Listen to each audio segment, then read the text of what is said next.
வணக்கம். மருந்தில்லா மருத்துவம் நிகழ்ச்சியில் உங்கள் எல்லாரையும் சந்திக்கிறது ரொம்ப சந்தோஷம்.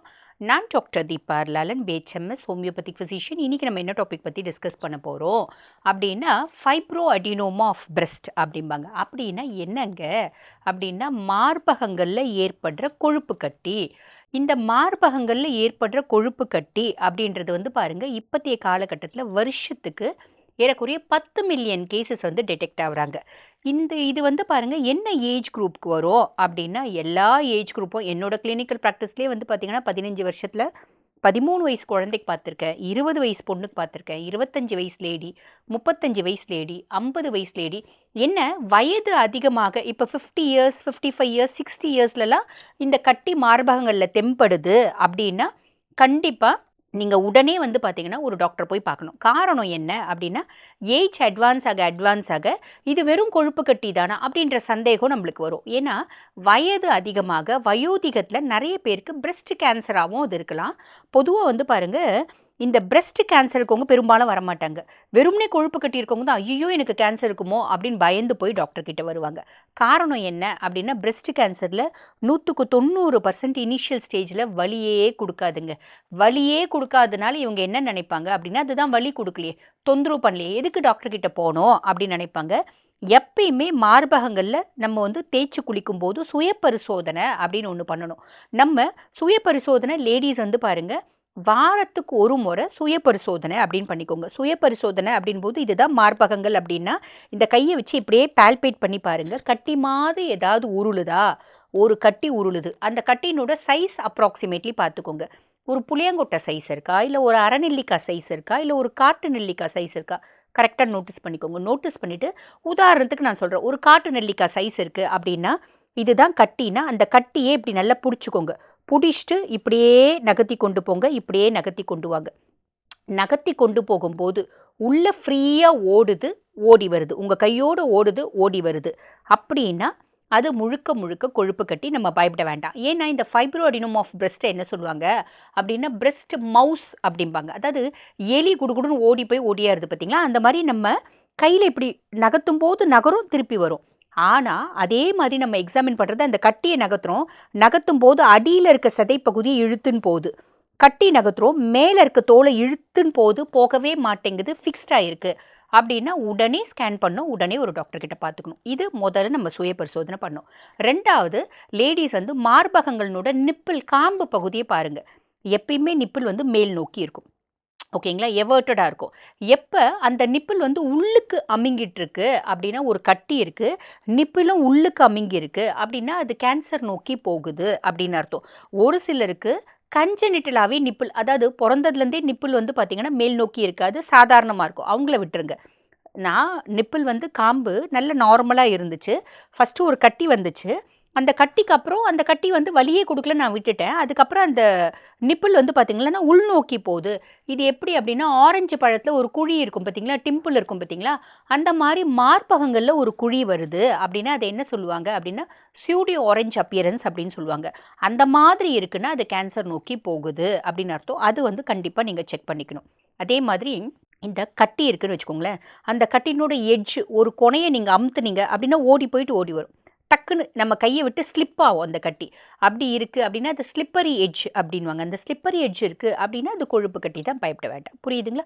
ஸோ இந்த மாதிரி பேசிக்கான பரிசோதனை நம்ம பண்ணிக்கலாம். அதுக்கும் மேலே மார்பகங்களோட தோல் பகுதி, ஸ்கின்ல வந்து பாருங்கள் ரொம்ப சிவந்து இருக்குது, கருப்பாக இருக்குது அப்படின்னா அது வந்து பாருங்கள், இப்போ பால் கொடுக்கும்போது மாஸ்டைட்டிஸ் வரும், அந்த மாதிரியும் வர்றது உண்டு. பேசிக்காக இந்த பரிசோதனை நான் முன்ன சொன்னது பண்ணிக்கோங்க.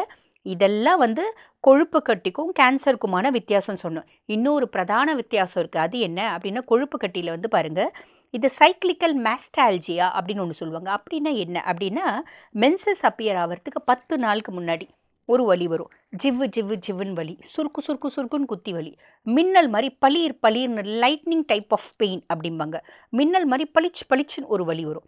அந்த வலி மார்பகங்கள்லேருந்து ஷோல்டர் வரைக்கும் போகிறது உண்டு, மார்பகங்கள்லேருந்து முதுகு வரைக்கும் போகிறதுண்டு, மார்பகங்கள்லேருந்து அக்கிள் வரைக்கும் போகிறதுண்டு.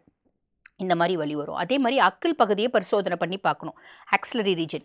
அந்த அக்கிள் பகுதியில் கட்டி மாதிரி ஏதாவது தெரியுது, ஆக்சிலரி லிம்ஃப் நோடு என்லார்ஜ் ஆகிருக்கு, அதையும் பார்த்துக்கணும்.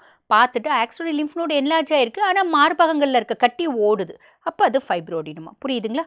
இது ஃபைப்ரோடினோம்னா சிம்பிள் கொழுப்பு கட்டி, பெருசா பயப்பட வேண்டியதில்ல. சரி. அப்படி நம்ம அந்த சிம்பிள் கொழுப்பு கட்டி அப்படியே விட்டுடலாமா? இல்ல உணவியல் மாற்றங்கள் நம்ம செய்யணும். புரியுதுங்க. ஆனா ஃபர்ஸ்ட்டு அது வந்து சிம்பிள் கொழுப்பு கட்டி தானா? இல்லன்னா கேன்சர் நோக்கி போதா? அப்படின்னு நம்ம தெரியணும் இல்லைங்களா? அதுக்காக இந்த பரிசோதனைலாம் பண்ணிக்கோங்க. சரி, இந்த சிம்பிள் கொழுப்பு கட்டி ஃபைப்ரோடினோமா வரத்துக்கு என்னங்க காரணம்? அதிகப்படியான மன உளைச்சல்ங்க. என்னங்க நீங்க நெறைய நோய்க்கு மன உளைச்சல்ன்றீங்களேங்க அப்படின்னா, உண்மைதாங்க. பொதுவா வந்து பாருங்க, கடவுள் ரொம்ப புத்திசாலி. நம்ம ஒவ்வொரு சிஸ்டமும் தனித்தனி. இப்போ உதாரணத்துக்கு ஒருத்தவங்களுக்கு ஜிஐடி ப்ராப்ளம் இருக்கு. அதாவது வாயி, உணவுக்குழல், அ வயிறு, சிறுங்குடல், பெருங்குடல் அது சம்மந்தப்பட்ட மலக்குடல் இது சம்மந்தப்பட்ட பிரச்சனை இருக்கு. அப்டின்னா, அது வந்து பாருங்க கிட்னி பிரச்சனைய ஏற்படுத்துமா? ஏற்படுத்தாது. பெரும்பாலும் ஒரு சிஸ்டம்ல இருக்க தொந்தரவு இன்னொரு சிஸ்டம்க்கு காம்ப்ளிகேஷன ஏற்படுத்தாது. அப்படிதான் கடவுள் ஒரு ஒரு சிஸ்டம்லயும் தனித்தனியா வச்சிருக்கான். ஆனா, இந்த மனசு அப்படின்ற ஒரு விஷயம் இருக்கு பார்த்தீங்களா? இதுல ஏதாவது காம்ப்ளிகேஷன் வருது, நம்பளுக்கு அதிகப்படியான மன உளைச்சல் இருக்குன்னா, ஹெட் டூ ஃபுட் நம்மளுக்கு காம்ப்ளிகேஷன்ஸ ஏற்படுத்தும். ஒண்ணும் இல்ல. இப்ப நம்மளுக்கு எப்ப பாரு ஏதாவது உடம்பு சரியில்லன்னு டாக்டர் கிட்ட போயிட்டே இருக்கோம்னு வச்சுக்கோங்களேன். பெரிய ஹாஸ்பிட்டல்ல கூட நீங்க இத பார்க்கலாம். டாக்டர் எல்லா வைத்தியமும் பண்ணிடுவாங்க. கடைசில என்ன சொல்லுவாங்க, ரெஃபர் டூ சைக்கியாட்ரிக் விங் அப்படின்னு சொல்லிட்டு கிளீனா அதுல வந்து சஜஷன் குடுப்பாங்க. அப்படின்னா, இவளுக்கு எல்லா செக்கப்பும் நல்லா இருக்கு. இவளுக்கு மன ரீதியான பிரச்சனை தான் இருக்கு. ஸோ, இந்த பிள்ளைய நாங்க சைக்கியாட்ரிக் டிபார்ட்மென்ட்க்கு அனுப்புறோம். அங்க ரெஃபர் பண்றோம் அப்படின்னு குடுக்கறதுக்கு அர்த்தம் அது. இந்த மாரி நெறைய வந்து நீங்களே பார்த்திருப்பீங்க.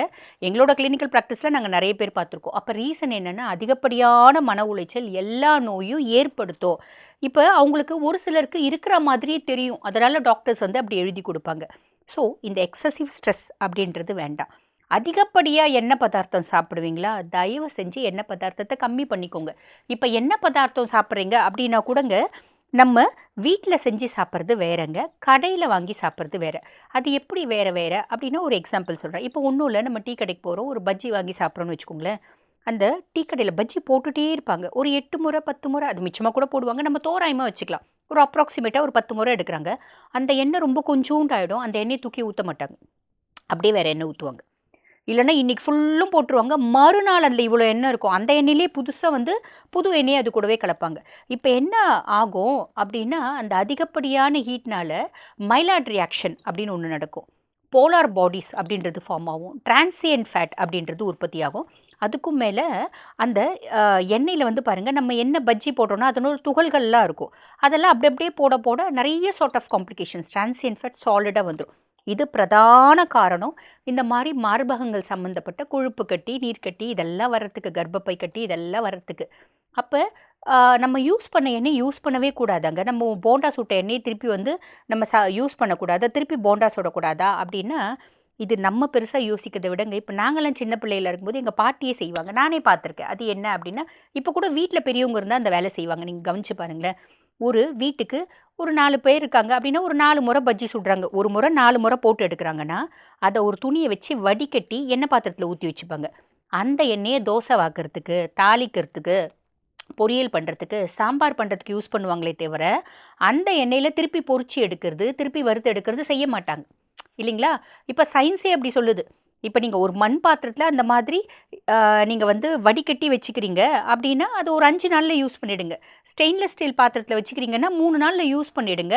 காம்ப்ளிகேஷன்ஸ் கிடையாது அப்படின்னு மெடிக்கல் ஃபீல்டே சொல்லுது. புரியுதுங்களா?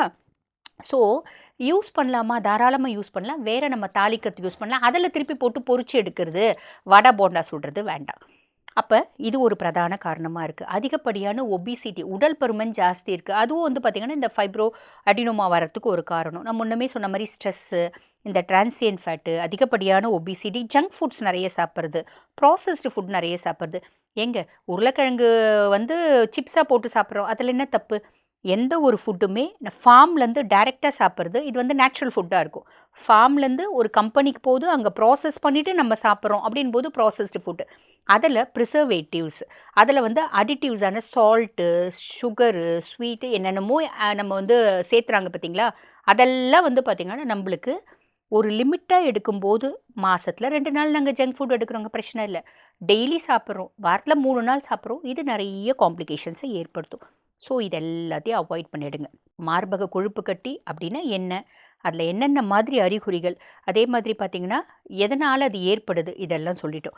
இப்ப நம்ம முக்கியமான விஷயத்துக்கு வரப்போறோம். அது என்ன அப்டின்னா, உணவியல் மாற்றங்கள். அந்த உணவியல் மாற்றங்கள் மார்பக கொழுப்பு கட்டி இருக்குது அப்படின்னா ஃபஸ்ட்டு விஷயம் வந்து இதுக்கு காஃபி ஒத்துக்காதுங்க. பொதுவாக காஃபியில் நிறைய விஷயங்கள் இருக்குது. காஃபியை பற்றி பல பதிவுகள் நான் பேசியிருக்கேன். அதில் இருக்க குட் ப்ராப்பர்ட்டிஸை வச்சு, ஆன்டி ஆக்சிடென்ட் ப்ராப்பர்ட்டிஸை வச்சு. பட் இவங்களுக்கு காஃபி கூடாது. ஏன்னா காஃபியில் இருக்க கஃபைன் இந்த ஃபைப்ரோடினோவை வந்து ட்ரிகர் பண்ணி விடும். அதனால காஃபி வேண்டாம். கஃபைன் மூலக்கூறு இருக்க வலி மாத்திரைகள், நிறைய வலி மாத்திரைகள் இருக்குது. கோல்டுக்கான மாத்திரைகள் நிறைய இருக்குது. அதெல்லாம் அவாய்ட் பண்ணிவிடுங்க. கோல்டுக்கு மாத்திரை சாப்பிட்றீங்களா, பின்னாடி திருப்பி பாருங்கள், அதனோட காம்போசிஷனில் கஃபைன் இருக்கா ஒதுக்கி வச்சுடுங்க, வேறு காம்பினேஷன் வாங்கிக்கோங்க. அதே மாதிரி தலைவலிக்கு இந்த கஃபைன் இருக்க மாத்திரைலாம் சூப்பர் டூப்பராக கேட்கும். கஃபைன் இருக்க மாத்திரை இல்லாமல் சிம்பிள் பெயின் கில்லர்ஸ் எடுத்துக்கோங்க. சிம்பிள், இது ஒன்று ஃபாலோ பண்ணிக்கோங்க. கரெக்ட் சைஸ் பிரேசியர்ஸ் போட்டுக்கணும். ஆல்வேஸ் சப்போர்ட்டிங் பிரேசியர்ஸ் போட்டுக்கணும். ஓவர் டைட் பிரேசியர்ஸ் போடக்கூடாது, ஓவர் லூஸ் பிரேசியர்ஸ் போடக்கூடாது.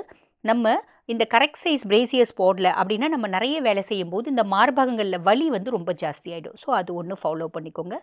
காலையில் ஒரு முறை, நைட் ஒரு முறை கம்பல்சரி மோஷன் போயிடணும். அதுக்கு காலையில் ஒரு முறை, நைட் ஒரு முறை எனிமா கொடுத்து மோஷன் போக வச்சுக்கோங்க. வெறும் தண்ணி கொடுத்து எனிமா எடுத்துக்கோங்க. ஓகேங்களா? எனிமா கொடுத்து மோஷன் போக வச்சுக்கோங்க. மதியானம் தினம்தோறும் அரைக்கட்டு கீரை இல்லைனா 200 கிராம் பொரியல் சாப்பிட்டுக்கோங்க. ஆட்டோமேட்டிக்காக வந்து பார்த்திங்கன்னா வயிறு கிளீன்ஸ் ஆகும். காலையில் மோஷன் வந்து ஃபுல் ஃப்ரீயாக போயிடுவீங்க. நைட் நம்ம எனிமா கொடுத்து கொஞ்சம் நெஞ்சம் இருக்க கழிவுகளையும் நம்ம வர வச்சிடணும். ஏன் ரீசன் அப்படின்னா இந்த எக்ஸசிவ் ஈஸ்ட்ரஜன் வந்து பார்த்திங்கன்னா ஹார்மோனல் ஃப்ளக்சுவேஷன் இந்த மார்பக கட்டி ஏற்படுறதுக்கு ஒரு பிரதான காரணம். அப்போ அந்த எக்ஸசிவ் ஈஸ்ட்ரஜன் வந்து பாருங்களேன்னா நம்ம மோஷன் ஃப்ரீயாக போயிட்டா அந்த எக்ஸசிவ் ஈஸ்ட்ரஜன் வந்து பாடியில் ஸ்டோர் ஆகாது, டாய்லெட்டில் வெளியே வந்துடும். அதனால் நம்ம அது ஃபாலோ பண்ணிக்கணும். அதுக்கப்புறம் வந்து பார்த்திங்கன்னா பாதாம் டெய்லி எடுத்துக்கணும். பூசணி விதை டெய்லி எடுத்துக்கணும். இது ரெண்டுமே நம்ம டெய்லி எடுக்கணும். இந்த பாதாமும் பூசணி விதையும் டேரெக்டாக எடுக்கிறதுக்கு பதில், ஓவர் வெயிட் இருக்கீங்கன்னா வெயிட்டை கம்மி பண்ணிக்கணும். டேரெக்டாக எடுக்கிறதுக்கு பதில் நம்ம சிம்பிளாக ஒன்று பண்ணிக்கலாம். காலையில் எந்திரிச்ச உடனே ஒரு 6 பாதாம், 1 டீஸ்பூன் பூசணி விதை, சியா விதைகள் அப்படின்னு நீங்கள் வந்து சூப்பர் மார்க்கெட்டில் கேட்டால் கிடைக்கும். அதில் குட் ஃபேட்ஸ் இருக்குது, அதாவது ஒமேகா 3 ஃபேட்டி ஆசிட்ஸ் இருக்குது. அந்த சியா விதைகள் 1 டீஸ்பூன் போட்டுக்கோங்க. 20% ஒமேகா 3 ஃபேட்டி ஆசிட்ஸ் இருக்குது. அப்போ சியா விதைகள் 1 டீஸ்பூன், ஃப்ளாக்ஸ் சீட் அப்படின்னு சொல்லுவாங்க, ஆளி விதைகள், அது வந்து பார்த்திங்கன்னா 1 டீஸ்பூன். ஓகேங்களா? இதை போட்டுக்கணும். இதை போட்டுட்டு அதை ஃப்ளாக்ஸ் சீடை வந்து டைரெக்டாக போட முடியாது, வறுத்துட்டு ஆற வச்சு கண்ணாடி பாட்டிலில் போட்டு வச்சுக்கோங்க. 1 டீஸ்பூன் போட்டுக்கோங்க. இது போட்டு ஒரு மில்க் ஷேக் பண்ணிக்கோங்க. அந்த மில்க் ஷேக்கு டெய்லி காலையில் குடிங்க. பிரேக்ஃபாஸ்ட்டை கட் பண்ணிவிட்டு இந்த மில்க் ஷேக் மட்டும் குடிங்க. ஓகேங்களா? அதே மாதிரி பார்த்திங்கன்னா மார்பகங்கள் ஹஸ்பண்ட் ஒய்ஃப் ரிலேஷன்ஷிப் இருக்கும்போது பெருசாக மார்பகங்களை கையாளுறது வேண்டாம். கல்யாணம் ஆகலைங்க எங்களுக்கு, மார்பகத்தில் கட்டி கரைஞ்சிருக்கான்னு சொல்லிட்டு அமுத்தி பார்க்கக்கூடாது. ஏன்னா அது வந்து ரணத்தை ஏற்படுத்தும், மேஸ்டைட்டிஸை ஏற்படுத்தும். ஸோ அது அவாய்ட் பண்ணிவிடுங்க. இவ்வளோ விஷயம் நீங்கள் ஃபாலோ பண்ணுறீங்க அப்படின்னும் போது ரொம்ப சிம்பிளான விஷயங்க. இது கூடவே வந்து பார்த்திங்கன்னா பேலன்ஸ்டு டயட் அப்படின்றத மெயின்டைன் பண்ணிக்கோங்க. சரி விகித உணவு, நல்ல போஷாக்கான உணவு, நல்ல தூக்கம் கண்டிப்பாக வேணும். அதே மாதிரி பிரேசியர்ஸில் சாதா பிரேசியர்ஸ், பேடட் பிரேசியர்ஸ்லாம் அவாய்ட் பண்ணிவிட்டு ஃபுல் கவர்ட் பிரேசியர்ஸ் அப்படின்னு சொல்லுவாங்க. இந்த முண்டா பாடி மாதிரி நம்ம துணியில் தச்சு போடலாம், இல்லைன்னா ப்ரீத்தபிள் பிரேசியர்ஸ் நம்ம வாங்கி போட்டுக்கலாம். இதெல்லாம் வந்து பார்த்திங்கன்னா நிறைய வந்து இந்த ஃபைப்ரோடினோமாவிலேருந்து நம்மளை வந்து வெளியே கொண்டு வர எஸ்கேப் பண்ண ஹெல்ப் பண்ணும். இந்த ஃபைப்ரோடினோமாலே வந்து பார்த்திங்கன்னா காம்ப்ளெக்ஸ் ஃபைப்ரோடினோமா இருக்குது. அப்படின்னா காம்ப்ளெக்ஸ் ஃபைப்ரோடினோமானா ஒன்றும் இல்லைங்க, இந்த மார்பகங்களில் ஏற்படுற கொழுப்பு கட்டியிலே கால்சிஃபிகேஷன் இருக்கும், சிஸ்ட் ஃபார்மேஷன் இருக்கும், ஸ்க்ளீரோசிஸ் இருக்கும். அந்த செல் பகுதியெல்லாம் தடிமன் ஆகிட்டுருக்கும், நீர்க்கட்டியும் கூட சேர்ந்துருக்கும். அந்த மாதிரி காம்ப்ளெக்ஸ் ஃபைப்ரோடினோமா இருக்குது அப்படின்னாலும், வலி நிறைய இருக்குது அப்படின்னாலும் அதுக்கு hot water, cold water comprises, pain நிறைய இருக்கும்போது கம்ப்ரஸஸ் கொடுக்கும்போது அந்த பெயின் வந்து சாலிடாக குறையும். இந்த ஃபில்லோட்ஸ் டியூமர் மாதிரி இருக்குது அப்படின்னா இதெல்லாம் வந்து பாருங்கள், மார்பகங்களே ஒரு மார்பகங்கள் இவ்வளோ பெருசு இருக்கும், ஃபில்லோட்ஸ் டியூமர் இருக்குன்னா ஒரு மார்பகம் இவ்வளோ பெருசு இருக்கும். அந்த மாதிரிலாம் இருக்குன்னா ஃபஸ்ட்டு ஸ்கேன் பண்ணுங்கள். ஆரம்பத்துலேயே ஸ்கேன் பண்ணி அதுக்கான உணவு முறைகளை ஃபாலோ பண்ணுங்கள். ஆக இந்த பதிவு உங்களுக்கு பயனுள்ளதாக இருக்கும்னு நினைக்கிறேன். இதே மாதிரி இன்னொரு பதிவில் உங்களை சந்திக்கிறேன். தேங்க்யூ.